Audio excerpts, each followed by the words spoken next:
இந்த கோயில் முதல்ல எப்படி இருந்தது? இதை யாரு கட்டுனாங்க? இந்த கோயிலை கட்ட எத்தனை வருஷங்க எடுத்தாங்க? இந்த மலை 4 யுகங்களா இருக்குன்னு சொல்லி புராணங்கள் சொல்லுது. கிருத்த யுகத்துல அக்னி மலையாக, ஒரு எரிமலையாக, திரேதா யுகத்துல ஒரு மாணிக்க மலையாக, துவாபர யுகத்துல ஒரு தங்க மலையாக, இந்த கலியுகத்துல ஒரு கல்மலையாக நாம இன்னைக்கு பார்க்கிறோம். 1ஆம் நூற்றாண்டுல ஒரு சுயம்பு லிங்கமா ஒரு மண் சுவர்ல கட்டின கோயிலாதான் இந்த கோயில் இருந்தது. 5ஆம் நூற்றாண்டுல ஒரு சிறிய கோவிலாக மாறுது.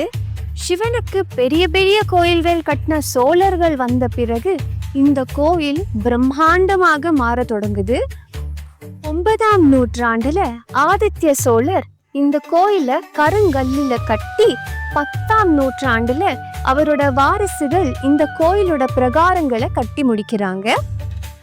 11ஆம் நூற்றாண்டுல இருந்து 17ஆம் நூற்றாண்டை வரை சில கோபுரங்களை, சன்னதிகளை பல ராஜாக்கள் கட்டுவாங்க.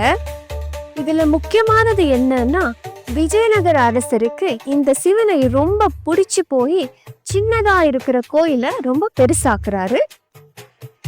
சோழர்கள், பாண்டியர்கள், பல்லவர்கள், ஹொய்சளர்கள், விஜயநகர பேரரசர்கள், தஞ்சை மன்னர்கள்னு சொல்லி போட்டி போட்டு இந்த கோயிலோட திருப்பணிகளை செஞ்சு வந்திருக்காங்க.